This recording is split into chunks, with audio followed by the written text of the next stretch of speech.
Merci de votre attention, madame, monsieur. L'actualité ce vendredi, la grande réunion des ministres de l'Industrie et du Commerce de la CEDEAO à Lomé. Le processus d'industrialisation dans l'espace, la production d'aliments de qualité pour les populations, entre autres, constitue l'ordre du jour de cette rencontre. Le Tour cycliste du Togo, 25e édition, la 4e étape courue ce vendredi entre Niamassila et Ngotchan, soit une distance de 118 km. C'est l'Ivoirien Bachir Conté qui franchit le premier la ligne d'arrivée. Enfin, ce vendredi, je vous amène à une exposition de photos. Elle raconte toute la mutation des villes africaines, l'architecture modernisée, mais la culture et l'histoire restent. Donc voilà, madame, monsieur, le sommaire, bienvenue et bonsoir à tous. Et d'abord, ces messages de félicitations du président Faure Gnassingbé adressés à ses homologues zimbabwéens. Tout d'abord, le président, le peuple frère zimbabwéen qui s'apprête à commémorer dans l'allégresse l'anniversaire de sa fête nationale. Il me plaît de vous adresser, écrit le président Faure Gnassingbé, les très vives et chaleureuses félicitations du peuple du gouvernement togolais auquel je joins les miennes propres. Je voudrais saisir cette occasion pour suivre le message de communion nationale et de souvenir pour souhaiter à vous-même et à votre famille mes vœux ardents de santé, de bonheur ainsi que ceux de paix et de prospérité au peuple zimbabwéen. Puissent nos efforts communs contribuer au renforcement des relations d'amitié, de coopération, de solidarité qui ont toujours existé entre nos deux pays, ainsi qu'à la promotion de la paix et de la sécurité pour une Afrique davantage intégrée, unie et prospère. Voilà ce que dit le président Faure Gnassingbé dans ce message adressé à son Excellence M. Robert Mugabe, président de la République du Zimbabwe. L'autre message de félicitations là aussi, adressé cette fois-ci à Sa Majesté Reine du Danemark, au moment où le peuple danois s'apprête à commémorer dans l'allégresse l'anniversaire de sa fête nationale. Le président Faure Gnassingbé écrit donc ce qui suit. En substance, je voudrais en cette circonstance solennelle me réjouir des excellentes relations d'amitié et de coopération qui unissent nos deux pays et réitérer ma disponibilité à œuvrer de concert avec vous en vue de leur consolidation et de leur diversification pour le bonheur de nos populations respectives, écrit donc en substance le président Faure Gnassingbé à Sa Majesté Reine du Danemark. Le point, nous l'annoncions à titre tout à l'heure, sur le processus d'industrialisation dans l'espace CEDEAO. Les pays membres sont réunis depuis ce matin à Lomé sur la question.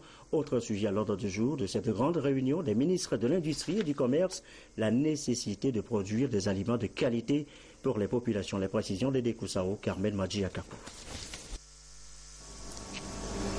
La CEDEAO veut harmoniser les normes communautaires en matière d'infrastructures de qualité pour rendre plus compétitifs ses produits d'exportation et mettre à la disposition des entreprises de son espace un outil de facilitation et d'accélération des transactions commerciales.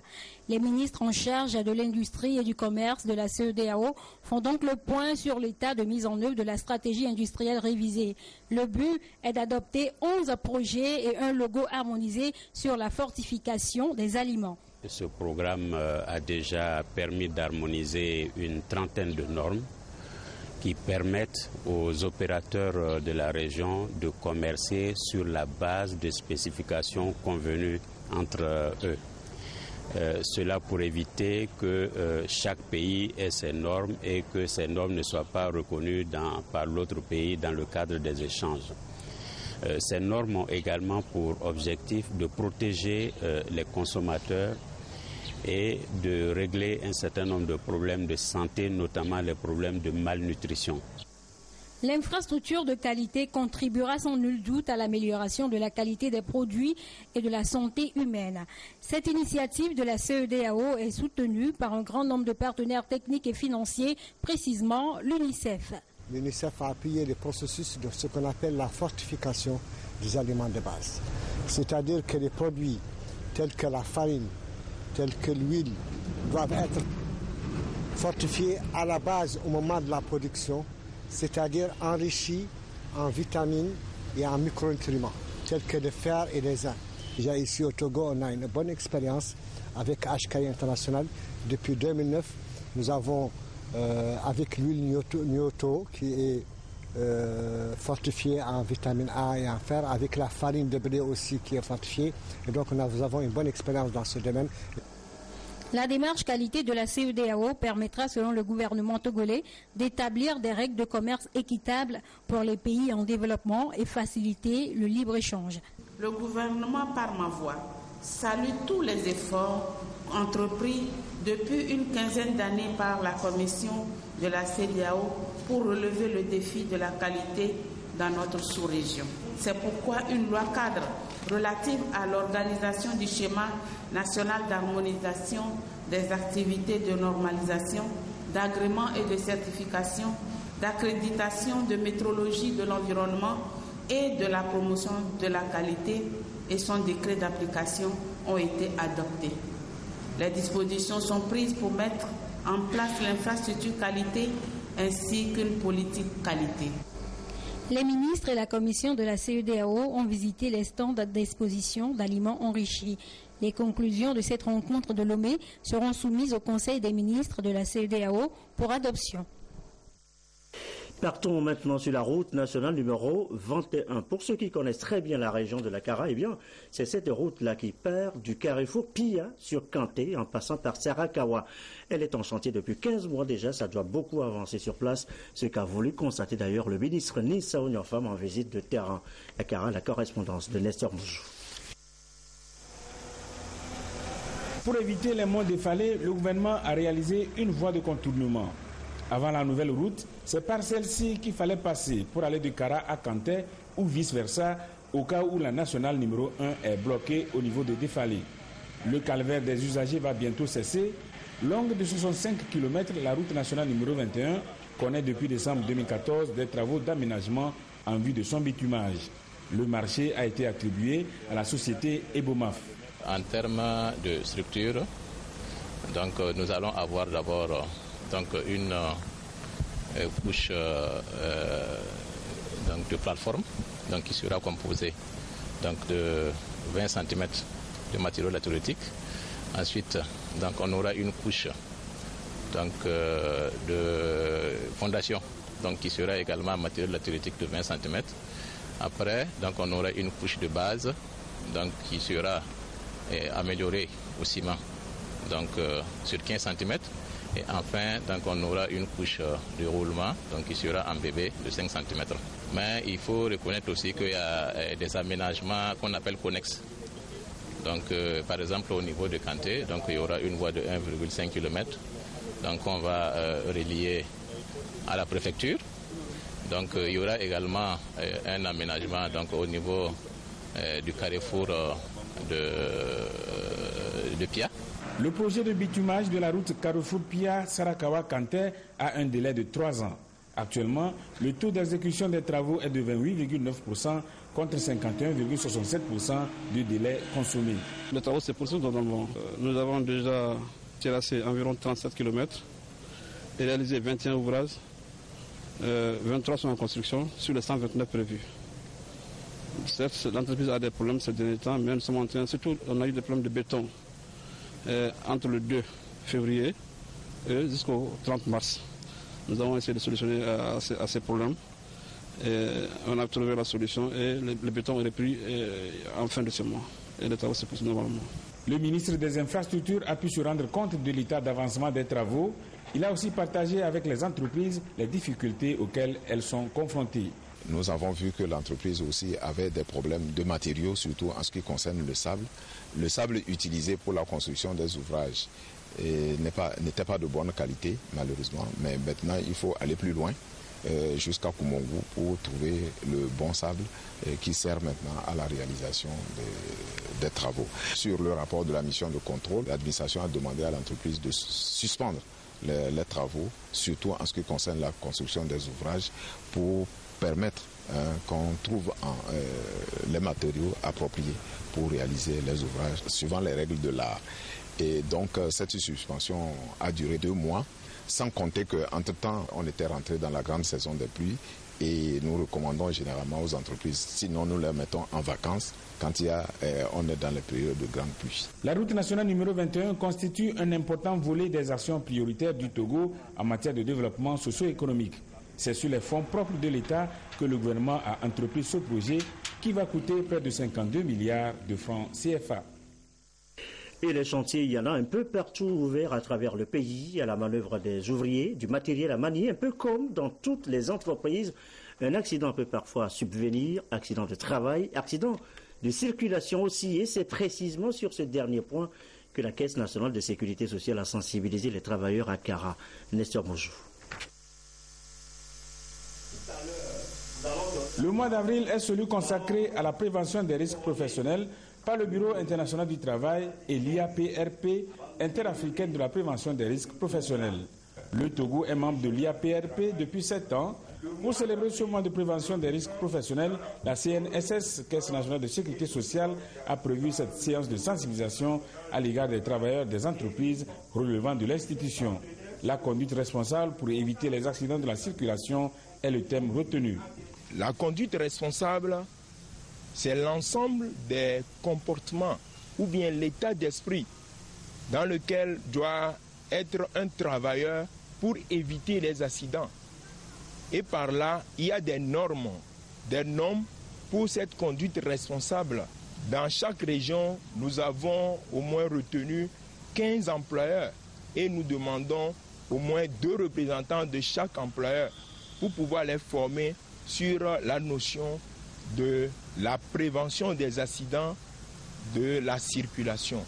Nous avons constaté les efforts que les entreprises font pour maîtriser les risques sur leur lieu du travail. Mais lorsqu'un travailleur quitte l'entreprise ou son domicile pour aller sur le lieu du travail ou rentrer chez lui, l'employeur n'a pas d'action pour maîtriser les risques que ce travail va rencontrer dans la circulation. Donc par rapport à ça, nous avons jugé que c'est important que lorsqu'un travailleur effectue ces trajets, qu'il ne soit pas victime d'un accident dans la circulation ou auteur d'un accident de la circulation. En plus des séances de sensibilisation pour marquer le mois de prévention des risques professionnels, il y aura l'évaluation des comités de sécurité et santé au travail qui sera couronnée par des prix au meilleur et l'identification des entreprises n'ayant pas mis en place des comités de sécurité et santé au travail en vue de les amener à le faire.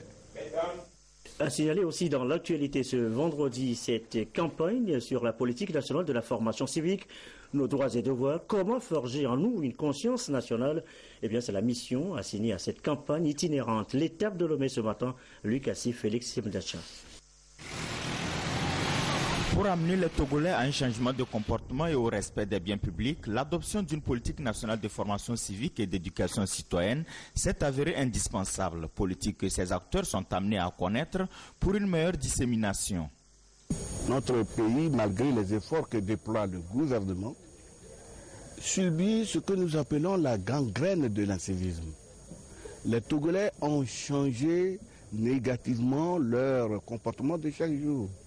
Et ce qui crée et risque d'hypothéquer même l'avenir de la nation que nous voulons créer ensemble et de remettre en cause tous les efforts de modernisation de notre pays. Vous savez, avec l'incivisme, cela veut dire qu'il n'y a pas de paix, il n'y a pas de sécurité, il n'y a pas d'ordre. Donc on ne peut pas, en tant que nation organisée, aller et continuer dans cette voie. Il faut que cela s'arrête. Véritable repère en normes éthiques et de civisme, cette politique se veut une référence pour l'émergence d'un citoyen togolais responsable et engagé dans la consolidation de la démocratie. Raison pour laquelle le directeur de cabinet Franck Missité, représentant le ministre en charge de la formation civique, a réaffirmé l'attachement du gouvernement à ces valeurs pour résoudre non seulement les problèmes d'incivisme, mais aussi promouvoir les valeurs républicaines telles que le vivre ensemble dans le respect des droits et devoirs, des principes et valeurs démocratique. Vous êtes revendeuse de friperie ou de bouillie, éleveur de volailles, fabricant de chaussures, tailleur de pierre et j'en passe. Comment réussir votre business? Question importante. Faège et son initiative Jeudi Jour semblent avoir les clés du succès. Les précisions avec Esther Laclé.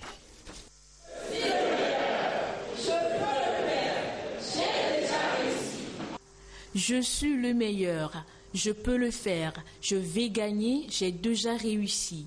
Des phrases reprises en chœur avec assurance par des jeunes entrepreneurs qui adhèrent à l'initiative Jeudi Jose du FAYEJ, le fonds d'appui aux initiatives économiques des jeunes. Jeudi spécial avec pour thème « Comment réussir son business, les facteurs clés du succès ». Un thème novateur qui a permis aux jeunes qui veulent oser d'en savoir un peu plus sur l'entrepreneuriat. Kekeli est plus confiante. Et des fois, j'avoue que je me décourage et je me dis que ce n'est pas le bon chemin. Mais ce soir, je suis sûre que, et quel que soit le feedback des autres, quel que soit ce que les gens vont dire, je vais prendre ce qui est bien pour moi et je vais laisser ce qui est mal. Les facteurs clés du succès sont des éléments essentiels pour rendre une entreprise plus compétitive. Un thème décliné en 5 points. Nous avons retenu l'innovation, qui est un élément essentiel pour permettre à l'entreprise d'aller de l'avant et de pouvoir commercialiser aussi facilement que possible ses produits. Alors l'autre élément clé que nous avons retenu ensemble avec les jeunes, c'est l'acceptation des conseils, c'est de s'ouvrir à son environnement et d'accepter le feedback, que ce soit positif ou négatif. Et l'autre élément, c'est les bonnes relations que le jeune entrepreneur doit entretenir avec ses partenaires. Et la qualité du personnel, voilà, surtout la gestion des ressources humaines. Le FAYEJ, à travers cette plateforme, veut assister les jeunes entrepreneurs en mettant en place un pont entre les jeunes qui font leur premier pas dans l'entrepreneuriat et les entrepreneurs qui ont réussi. Invitée surprise, Victoire Tomiga Dogbe, la ministre en charge des jeunes, les a encouragés et appelés à plus d'initiatives. Il faut se donner les moyens ou alors chercher les moyens pour pouvoir réaliser son rêve. Et c'est vrai que pour y arriver, on a des écueils, on a des difficultés, mais aussi on peut les surmonter. Et ce que nous demandons aux jeunes, c'est de rester positifs, de ne jamais abandonner. Alors à travers Jeudi Jose, il y a beaucoup qui viennent partager leurs expériences, comment ils ont fait pour contourner les problèmes, comment ils ont fait pour réussir leurs activités. Et nous disons que les jeunes aujourd'hui doivent être volontaires. Ils doivent développer cette capacité à toujours rendre service. Il faut développer cette capacité à observer son environnement pour pouvoir apporter des réponses aux besoins de son environnement. Il n'y a pas de petits métiers. Il y a beaucoup de choses qu'on peut faire simplement et démarrer petitement avec peu de moyens. Et c'est cela en faisant des choses bien que d'autres peuvent vouloir vous accompagner. Le FAYEJ est un mécanisme que l'État togolais a mis en place pour pouvoir accompagner les jeunes. C'est un accompagnement technique, c'est un accompagnement financier, mais c'est d'abord, avant tout, un accompagnement technique.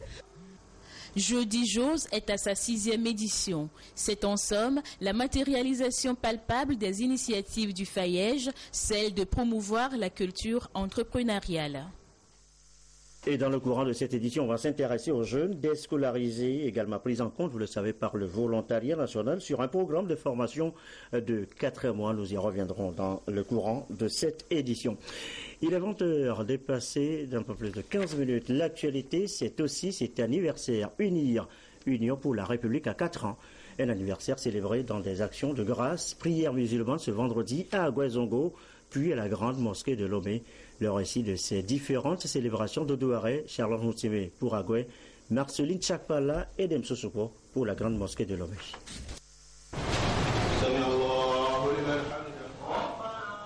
Proximité, action de développement et d'écoute. C'est en ces termes que les cadres du parti Union pour la République Unir ont résumé les 4 années d'activité de leur parti sur le terrain.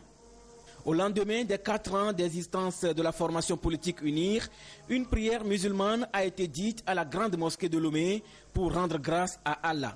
Occasion pour les cadres du parti Unir de prier pour la préservation de la paix et de la sécurité au Togo. Ils ont également imploré la bénédiction d'Allah sur le chef de l'État, président de la formation politique Unir. Unir a seulement 4 ans, mais en 4 ans, Unir a fait beaucoup de choses. Mieux, en 4 ans, Unir est devenu le parti le plus important de notre pays. Alors nous, partisans de Unir, nous savons que ça ne peut pas être gratuit. c'est tout simplement parce que Dieu a sa main bénie sur notre parti.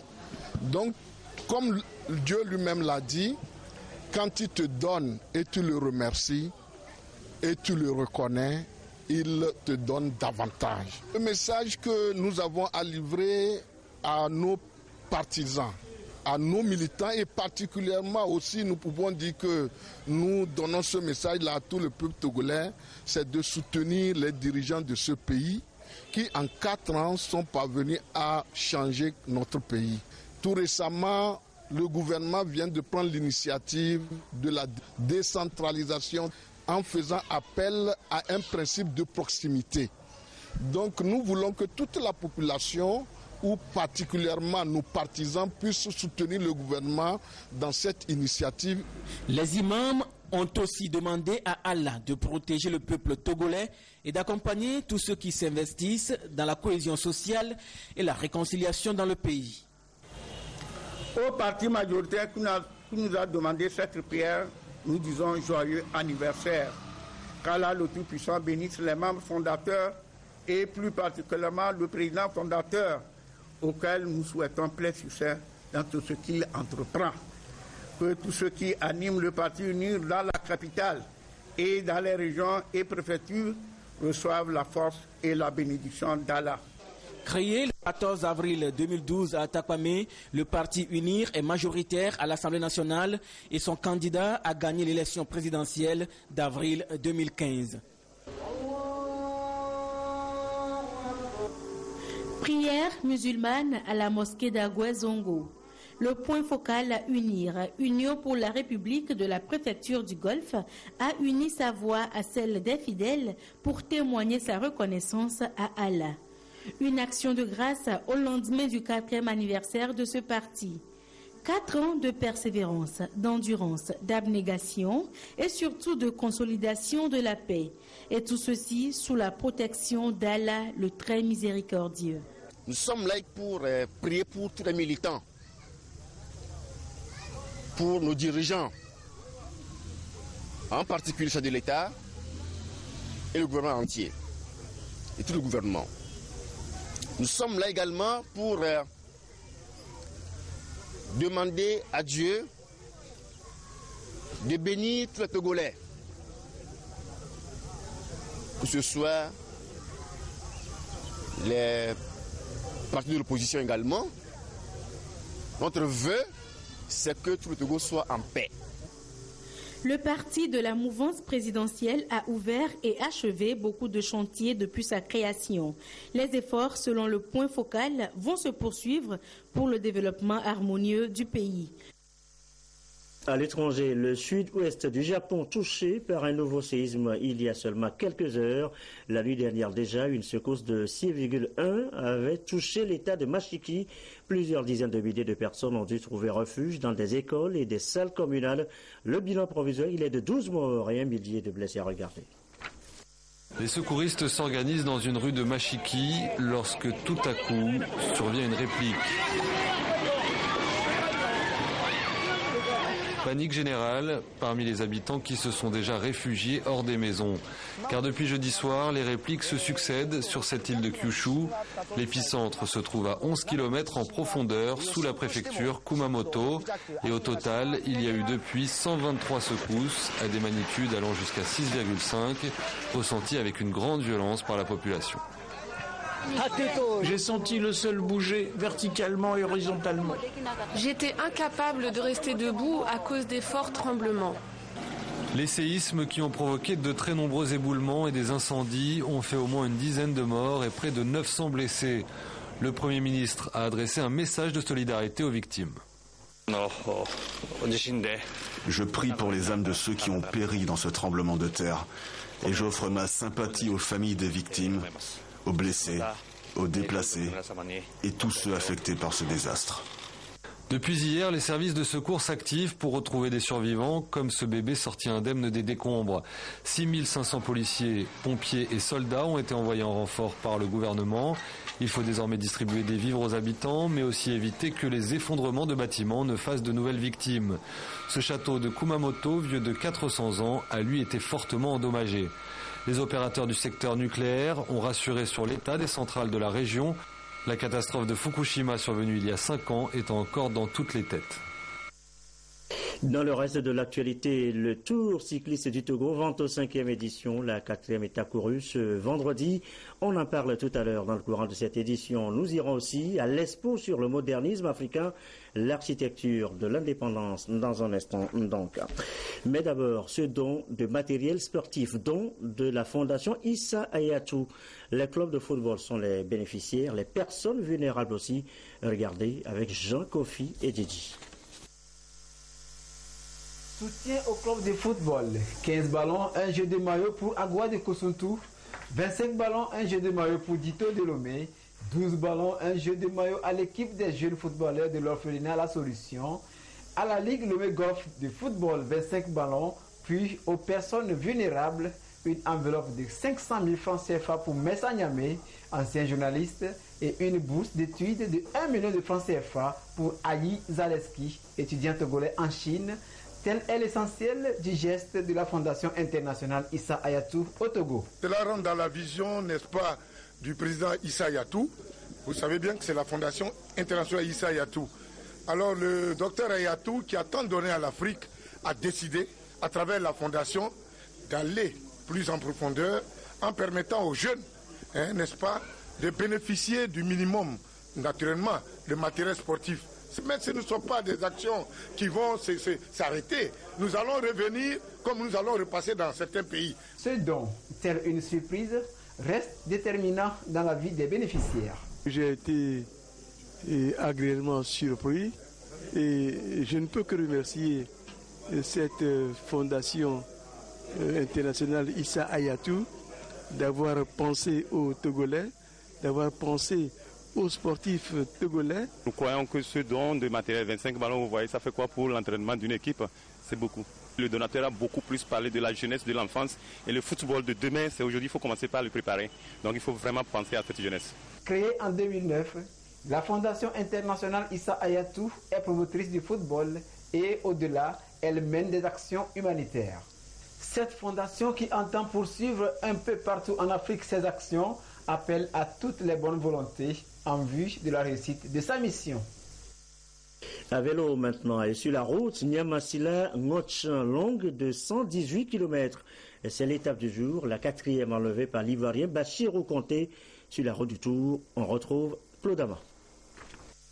Dans l'histoire du Tour cycliste international du Togo, c'est la première fois que l'étape Niamassila-Ngotchin, longue de 118 km, a été programmée. Ceci pour des raisons bien précises. Et nous avons choisi cette étape qui est la 4e dans cette 25e édition.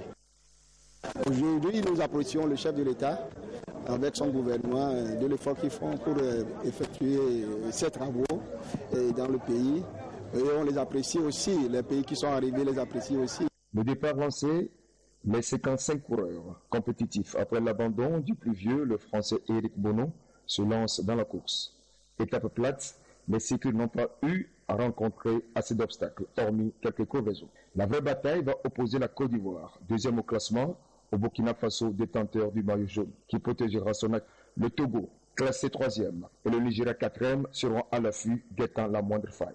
À Agné, les écoliers et les lycéens, pour encourager les cyclistes, feront un crochet sur la route, une motivation supplémentaire pour les coureurs qui redoublent d'ardeur. Mais les différentes tentatives d'échapper seront vite annulées. Maintenant le cap, les cyclistes arrivent jusqu'à Ngotchin, toujours groupés. Dans un sursaut d'orgueil, l'Ivoirien Bachirou Conté, qui s'est éclipsé jusque-là, gagne l'étape en 3h10 32 avec une vitesse moyenne de 35 km/h. 2e, Sorgo Mathias du Burkina Faso. 3e, Bekaye Traoré du Sénégal. Malgré cette seconde victoire ivoirienne, le maillot jaune Sorgo Mathias reste confiant. L'objectif pour nous, c'est de conserver le maillot jaune. Ici, il y a la possibilité d'essayer d'améliorer l'écart avec l'Ivoirien. C'est chose qu'on n'a pas pu faire jusqu'à présent. Donc notre objectif, c'est toujours de conserver ce maillot, même si c'est les 10 secondes. Le préfet de Hao, présent à l'arrivée, a salué le courage des cyclistes. Et comme vous le constatez, la population compétition de maintien est très joyeuse, très contente, très fière de cette étape de maintien. Donc félicitations aux organisateurs, félicitations à tous ceux qui ont contribué pour la réussite de cette étape. Ce qui m'a beaucoup marqué, c'est la force, bien l'énergie des coureurs, leur intelligence, leur force physique, leur forme physique. Et je crois que tout ça, ça a impressionné plus d'une personne. Les cyclistes les plus combatifs ont arboré les différents maillots, notamment Togo Terminal du vainqueur de l'étape, Castelbir, Sekou No. 1 au premier Togolais Vincent Walter, Togo Port de la plus longue remontée, XXL, Sogia Satom, GTA Cedeza du plus chanceux, Napoléon et bien évidemment le maillot Togocel détenu par le Burkinabé Sorgo Mathias. L'avant-dernière étape, Keve d'Indibé, sera courue samedi. L'Afrique et le modernisme, vous allez le voir, des villes africaines au building new-yorkais, mais l'histoire de chaque peuple reste et transparaît à travers l'architecture, la culture. Voici donc l'Expo avec Rachel Jagli, Gérald Agoudjou et Esther Laclé. Les étudiants de l'EAMO, École africaine des métiers de l'urbanisme, s'inspirent du projet Modernisme africain, l'architecture de l'indépendance. Projet qui met en exergue les œuvres architecturales et historiques de 5 pays d'Afrique, notamment la Côte d'Ivoire, le Ghana, la Zambie, le Kenya et le Sénégal. Pays à vaste étendue et ayant accédé à la souveraineté internationale entre 1950 et 1960.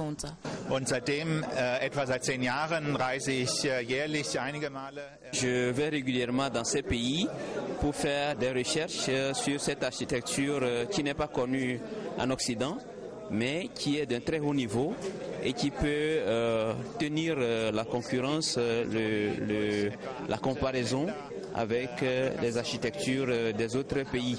Donc l'Institut Goethe a été très généreux et a financé une tournée dans 8 pays africains. Donc le Togo est le deuxième pays où sera montrée cette exposition en vue de susciter l'intérêt ici localement. Ausstellung auch hier lokal gezeigt wird, das Interesse auch hier auszulösen. À travers la présente exposition, les apprenants de l'école internationale EAMO comptent enrichir leur expérience au profit de leur vie professionnelle. Ça nous donne une certaine ouverture d'esprit parce que, en tant qu'architecte, on se dit, on finit, on a le diplôme, on conçoit des bâtiments, mais là, on se rend compte qu'on peut faire plus que ça. On peut se pencher sur la recherche, on peut se pencher sur découvrir ce que les autres personnes ont fait. Et découvrir ce que les autres ont fait, ça nous aide forcément à faire mieux, parce que ça constitue une certaine motivation aussi, quelque part. Je peux m'inspirer pour mes propres réalisations, bien évidemment, puisque en Afrique, ils sont déjà en train d'avoir leur propre site d'architecture. Et bon, on attend encore que cela prenne le devant de la scène. Mais sinon, c'est très inspirant. Pour l'heure, ces œuvres restent exposées ici au Goethe Institute de Lomé, tous les jours ouvrables durant 1 mois. Après l'étape du Togo, les mêmes activités sont attendues dans d'autres pays africains et européens. Voilà, rendez-vous donc au Goethe Institute pour l'exposition sur l'Afrique et le modernisme. Vous suivrez tout à l'heure après ce journal l'émission Au cœur de la nation avec Anita Atigakou. Ce soir, elle débattra avec ses invités des entreprises togolaises les plus dynamiques dans le top 100. Ce sera donc après ce journal. Et nous reviendrons sur les jeunes déscolarisés pris en compte par un programme de formation de 4 mois dans nos prochaines éditions. C'est la fin de la présente. Très belle fin de soirée chez vous.